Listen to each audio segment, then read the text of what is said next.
Hi everyone. I want to make a quick announcement. I'm going to teach a new human design online course starting on October 1st. It's going to be a 10-week course on Saturdays between 6 and 7:30 p.m. Central European Time. The main topic is variable, and I'm also going to address the gates in relation to the Navamsa. The Navamsa is a divisional chart mainly used in Vedic astrology. Nava means 9 and Amsha means division, so it's the 9th division. So we have the zodiac. The zodiac is composed of 12 signs of 30 degrees, and we can divide those signs in any number of portions. Okay, so the Navamsa is the division of the sign into 9 equal portions of 3 degrees and 20 minutes. And so we do that throughout the zodiac, and then we follow the natural sequence of the zodiac to create a new chart.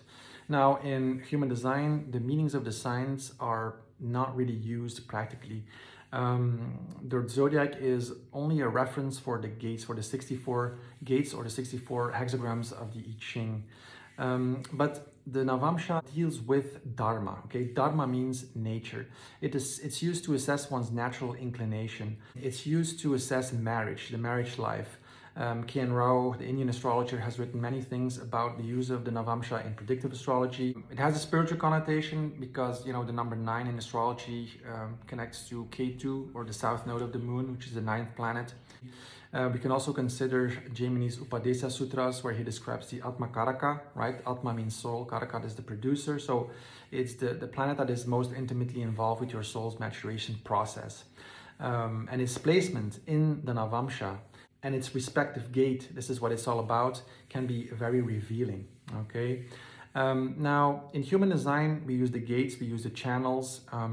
So when two gates connect, they form a channel, and this is where the life energy, the life force of the person flows most consistently. So when we assess those different angles, we can get a more perfect, more detailed picture of what the person is really about. Okay, now, of course, in both systems, the sun is the key player, right? The sun creates the zodiac. All planets revolve around the sun. All planets reflect the light of the sun. So the sun is the natural Atmakaraka, or the natural indicator of self in astrology. And of course, from human design, we know that 70% of the neutrinos that hit us, that are being filtered through the design and personality crystals, are coming from the sun, right? Our star, of course, neutrinos are also coming from other stars, and also from Jupiter to a lesser extent, because Jupiter's composition is similar to the sun. But all the other planets are not emitting neutrinos themselves, they're just filtering them. So the sun's placement, its Navamsa placement, and its respective gate is going to be important and very interesting to assess. Okay, but the core of the course is, of course, variable. What is variable? See, variable describes your whole cognitive design. It's the cognitive architecture. A variable is actually calculated by taking the tonal information of 4 different computations. So if you go to Jovian Archive or humdes.com or 64keys.com or any website that calculates your rave chart, you will see on the left side is the design side, on the right side is the personality side. You're going to see 4 arrows, either pointing in the left or the right direction. And this is a variable, okay? So this is the tone calculation for each of these segments, whether you're left or right. So how is that determined? So let me break it down a little bit more to make it more comprehensible.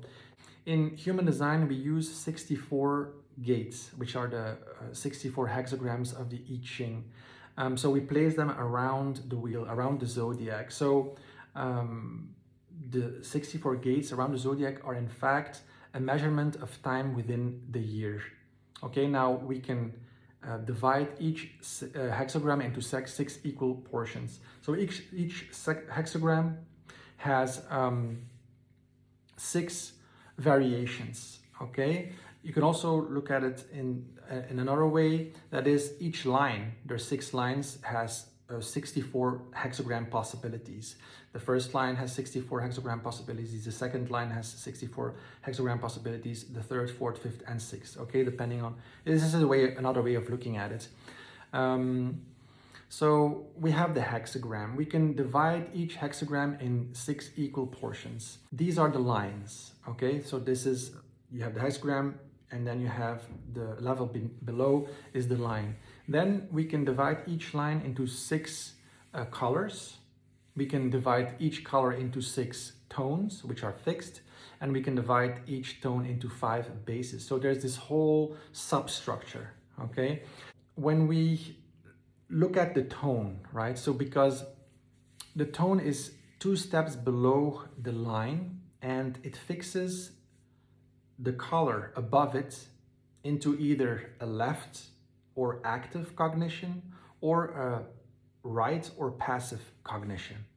So the difference, so the variant is actually determined by whether you have a first, second, or third tone, which is left, or when you have a fourth, fifth, or sixth tone, which is right. So let me give an example. Let's go to the design Sun Earth. This is where we find determination or dietary regimen. We see 6 colors. The first color is appetite, the second one taste, the third one thirst, the fourth one touch, the fifth one sound, and the sixth one light. So here we have a left cognition and a right cognition. Again, the left is the first 3 tones and the right is the fourth, fifth, and sixth tone. For example, I am a 6th color determination, and I have a 3rd tone, so I'm on the left. The left 6th color is light direct. The 6th color right is light indirect. So light direct needs to eat when the sun is up. Only eat when the sun is up, right? The ultraviolet light is important for that digestive system to process the foods properly. Someone who's light indirect, which is rather referred to as nocturnals, are supposed to eat only when the sun is down, right? They're in fact designed to sleep on their food, which is radically different. Okay, now these descriptions are quite generic, so the idea is to deconstruct them. So let's give another example. Let's go to the design nodes. Here we find environment. Environment is never really a place, it's more the quality of a place, it's a frequency. So we have 6 colors again. The first color is caves, the second one markets, the third one kitchens, the fourth one mountains, the fifth one valleys, and the sixth one shores. Again, here we have a left variable and a right variable. So for example, I have a 5th color environment. So I'm valleys and I have a 3rd tone, so I have a left variable. So I am a 5th color valleys, left, which is narrow valleys. Right valleys, so valleys on the right variable are wide valleys. So this is a distinction that is being made. And so we go through all of those colors for all of the 4 segments, okay? So this is what we're going to assess in the course. About environment. An environment is where you thrive best, okay? People that are mountains thrive best when they're living at high altitude. Now, again, it's not necessarily has to be that specific place. You can live in the city, for example, or you can live in a valley in an apartment, but then it's good to live on the top floor, for example. So you can find that quality everywhere. And that's the idea, okay? So of course, when you can live in the mountain, and because mountains is really about oxygen. Valleys and mountains are about oxygen. Valleys need a lot of oxygen, so a lot of oxygen to the brain, and mountain people need less oxygen to the brain. Okay, so this is all these specific differentiations are being reflected in the whole concept, the whole idea of a variable. I also want to mention that human design really is an experiment. We never take anything for granted. The information that is given to us is never taken for granted. We want to see it operating in our lives, right? Always under the blanket of strategy and authority. When you're a generator, you're here to respond to life. When you're a projector, you have to wait for the invitation. As a manifestor, you need to inform when you're going to act, right? Because manifestors really have the greatest impact. And as a reflector, this is a minority of people. It is here to follow the cycle of the moon, for example. So there's all these strategies that human design offers for making decisions in our lives. It's all about putting the mind in its proper place, right, in its right place, and learning what it means to let the body awareness system be the authority in the decision-making process. Okay, so let's say that you find yourself in the wrong environment. Okay, this is not something to be, to freak out on or to chase that correct environment. Just something to assess and to see that, okay, what happens if I really follow the experiment?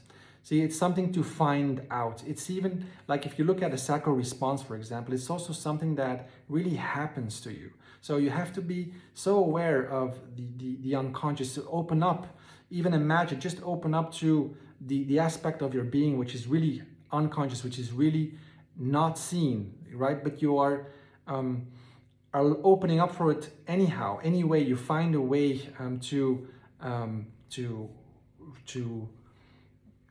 catch those glimpses, and you will find sacral as a generator. For example, you will experience what it really means to have a sacral response, okay? Because for some people it's very difficult. And of course, there's many nuances. Emotional generators are very, very different from sacral generators and so on. All right, so if you're interested in following the course, you can find me on my website, levicosijn.com, which is levicosijn.com, or you can find me on Facebook on Levi Cosijn. You can send me a message there. Hope to see you there, and take care. Bye.